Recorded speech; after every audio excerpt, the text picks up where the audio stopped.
Good afternoon, everyone.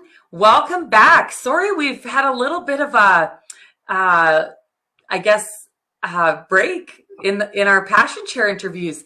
I was busy trying to connect with some of our authors who needed to reschedule, and I ended up having to reschedule on Tanisha because I had something unexpected come up. So I am so glad that we have finally been able to connect today, and you guys are going to hear from my friend and co-author, Tanisha Campbell.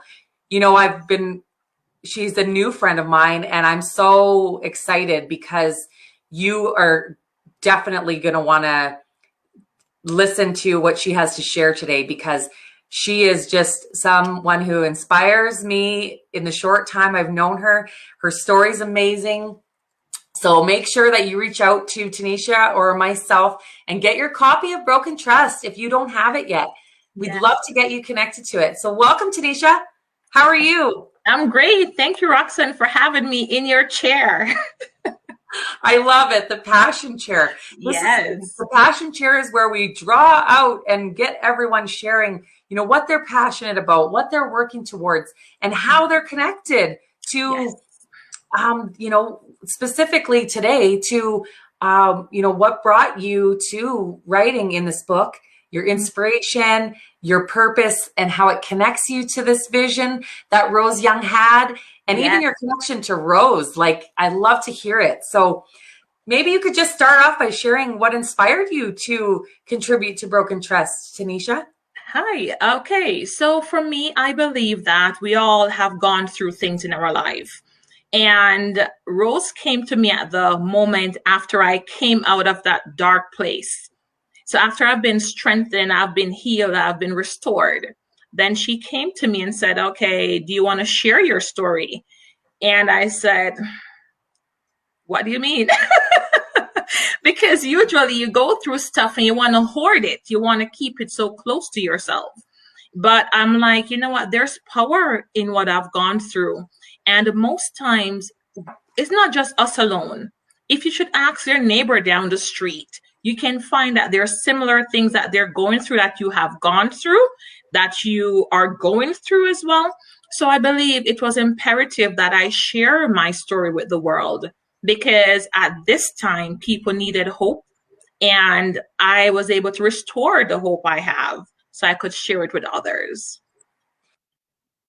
Well, I love that because, you know, when we were talking briefly just before we came on, we both have a similar message that we want to share right now. And that is hope. Like, you know, no matter what we're going through, no matter what we're facing, and, you know, especially with 2020 and just everything that everyone has experienced through that time, how it's affected them. Like, there's hope no matter what's going on in your life, right? Yes.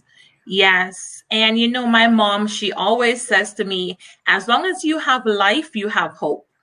So I believe that as long as you're living, you can always recover. You can always, you know, gain back the grounds that it seemed like you have lost.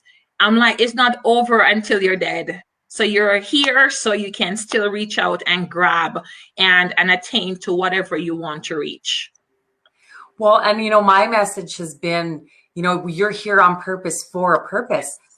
And so I love that you shared that, because we've been given this life. We've been given opportunity to come here and experience and love. And, you know, yes, there's going to be things that we're going to go through, but we're never alone. And when we can share our stories and what we've overcome with others, that's where that empowerment comes in. And I love that. Yes, totally agree. And so can you share a little bit about, you know, through your journey, you know, your purpose and how it has connected you with the vision of this book, and a little bit about just what you do and how you serve others? Okay, perfect. So as I mentioned in the opening remark, basically, I believe we all have a story. And my story, I wrote this book at a point where I basically hit rock bottom, right? And usually when you go through hardship or times like that, Roxanne, I don't know about others, but for me, it would have been okay to just put the cover over my head and sleep in my bed every day, not seeing the light, not seeing nothing at all. But after I went through what I went through, I had to realize I have kids that were dependent on me.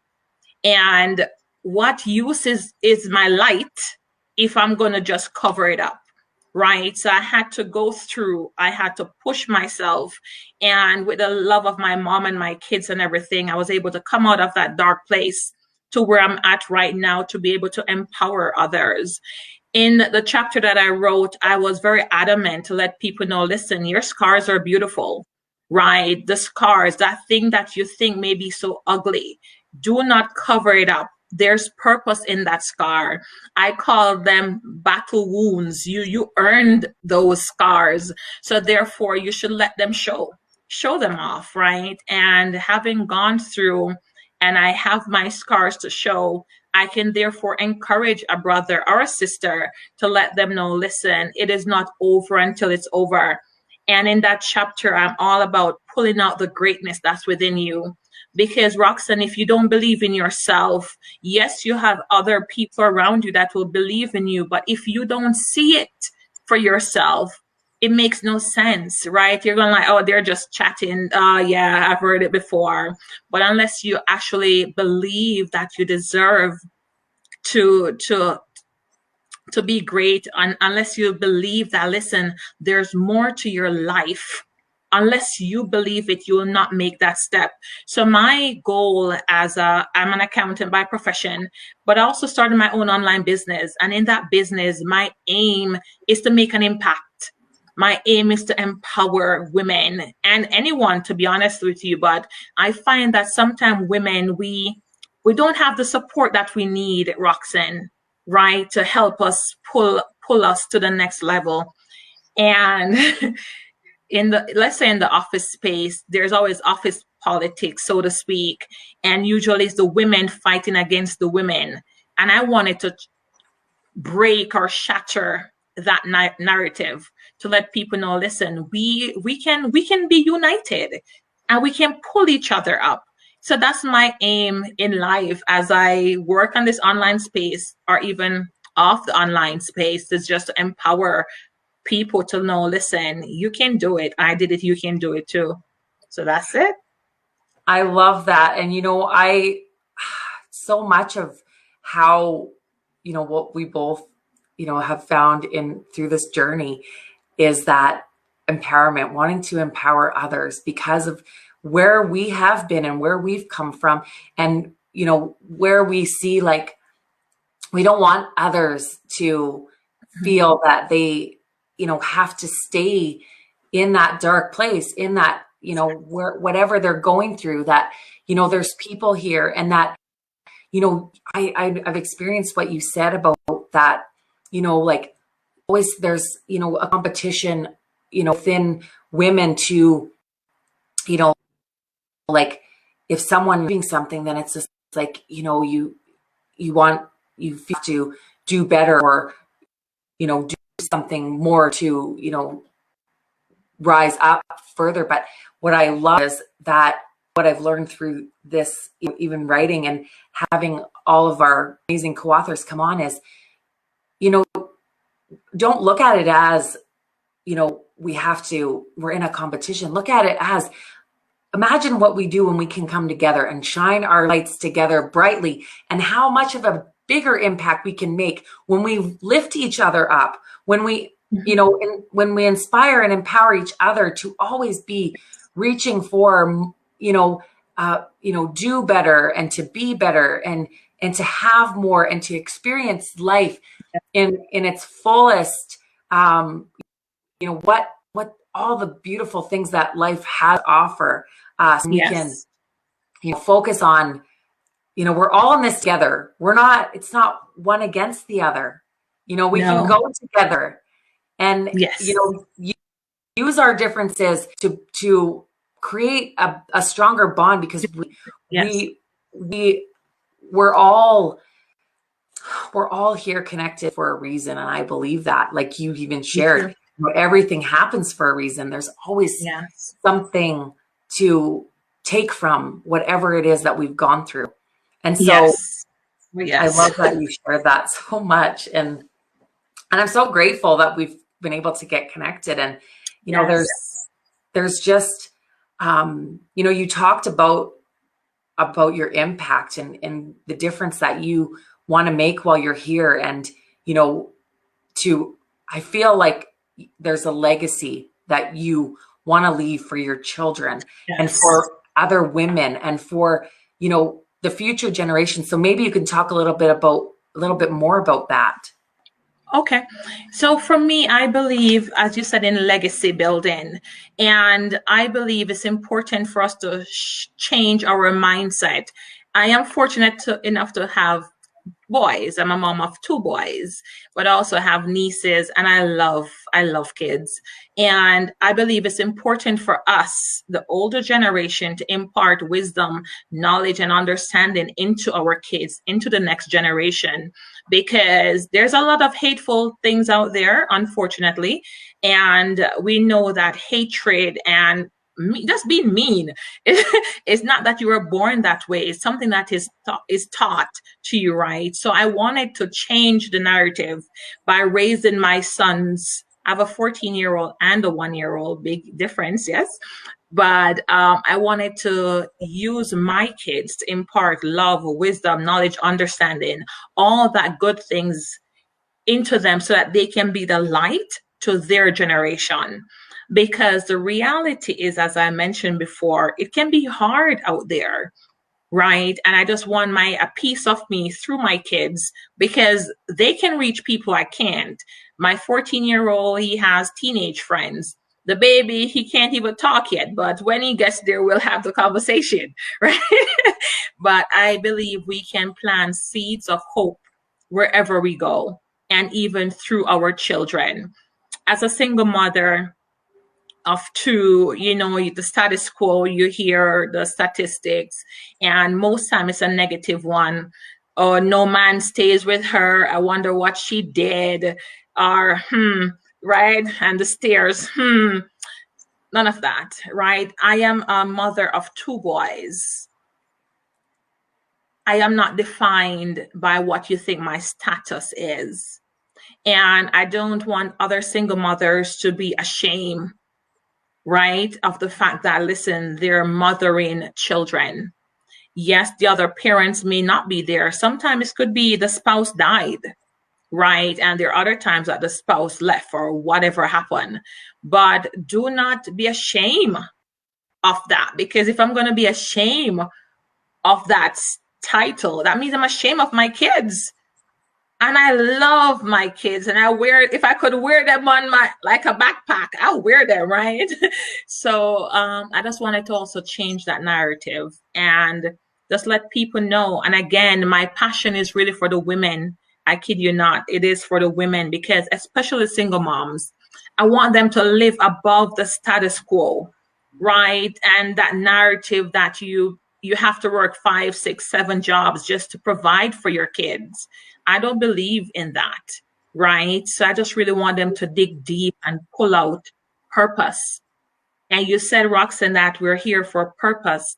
And I will even take it further, that we have been sustained for purpose. 2020 was a rough year, and a lot of people faced loss in that year. But we're here in 2021, and it was for a purpose. So therefore, let's grab a hold and let's dig deep and find it, and then be the light to others. I love that. And, you know, it resonates so much with me because my mom, like, we lost my dad when I was really young. Mm-hmm. And so my mom's, for the first 9 years of my life, my mom was a single mom of my brother and I. Mm-hmm. And, you know, I'm so grateful that is, you know, your impact, because I remember my mom sharing some stories with me about, you know, things that she faced, and, you know, hatred and, you know, mean things, like you said, that people judged her and said because she was trying to do the best by her family. And she was working in an occupation that was mainly a man's world at that time. She was getting into carpentry, and we lived in a small town. And I remember she shared with me some of the, the rumors and things that people said that were not true.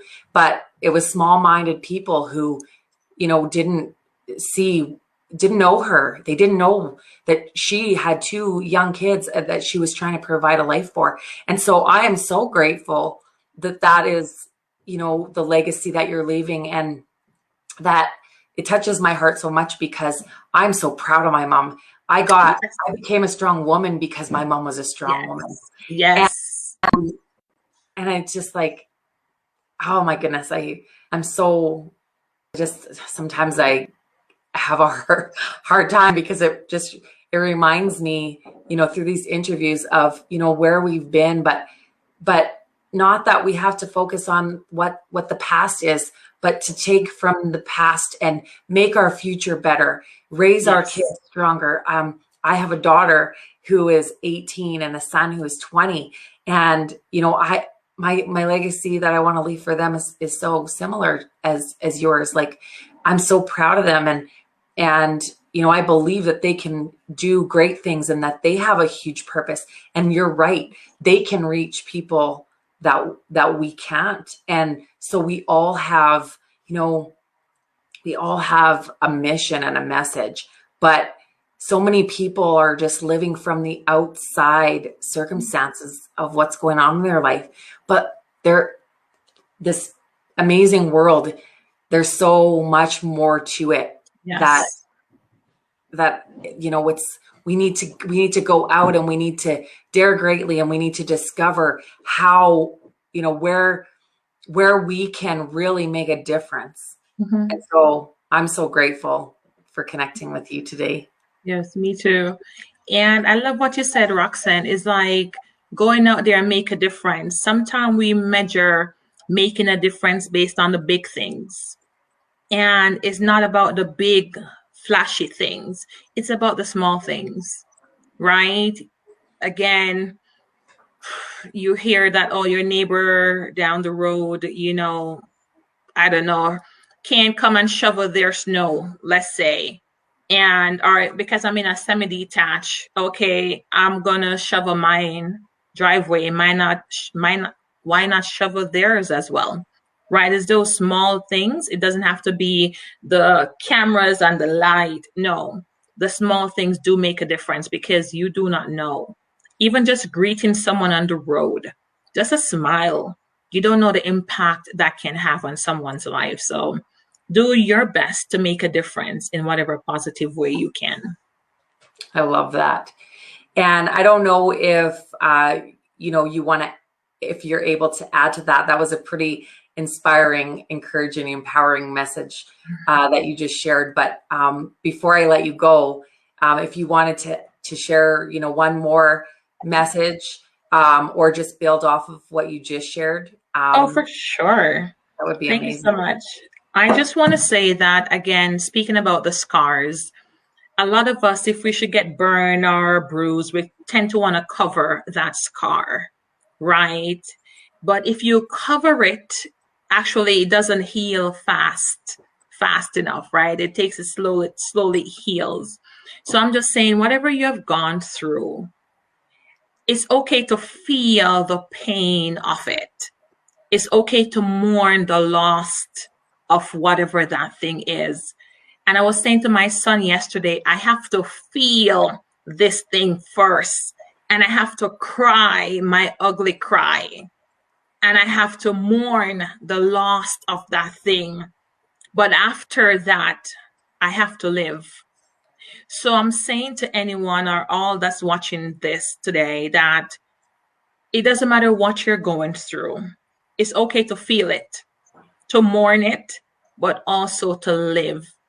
You can live after brokenness. And I mentioned that in the book. And another thing I said that you possess the keys to your greatness. We all have that key, but you have to unlock it. What's the use with the lock and the key if you're not going to use the key now to unlock that greatness? So I'm saying to you, you possess the key to unlock your greatness. So therefore, take that key up, unlock it, and do what you're called to do because you have a purpose. And my purpose is not your purpose. Roxanne's is not mine. We each have our own individual purpose. But when we come together, my goodness, what a beauty it will be. So feel that pain, mourn that loss, but live life after brokenness and use the key that you possess to unlock your inner greatness. That's it. I love it. And oh my goodness, I love that so much. And like my heart is so full.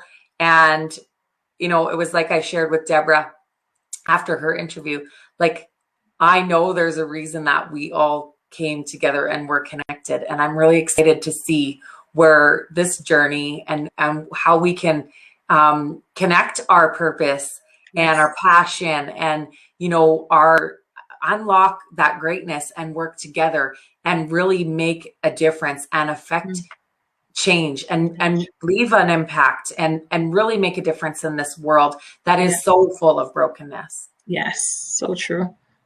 Awesome. Thank you so much, Tanisha. And Tanisha's chapter is chapter 17 in Broken Trust. So you're if you have the book, definitely, if you haven't got to her chapter, go there. It's an amazing, amazing chapter, and it's purposely positioned for greatness. So you all are purposely positioned for greatness, but take Tanisha's advice and get that key, put it in that lock and unlock it and start discovering, who you are and why you're here. Yes. Awesome. Well said. Thank you so much. And thank you to Rose Young for our compiler and visionary for bringing us together. And I'm so grateful to God for just bringing me on this journey so that I can be a part of this with you and with all of our co-authors. Yes. And I'm excited to see where we just continue this journey. Yes, so, me too. Thank you so much, Tanisha. And thank you all for tuning in. Be watching tomorrow. I have another one of our amazing co-authors tomorrow. So watch for the poster and tune in and join us for more Passion Share Spotlights. Awesome. Bye now. Bye. Have a great day. Bye, everyone.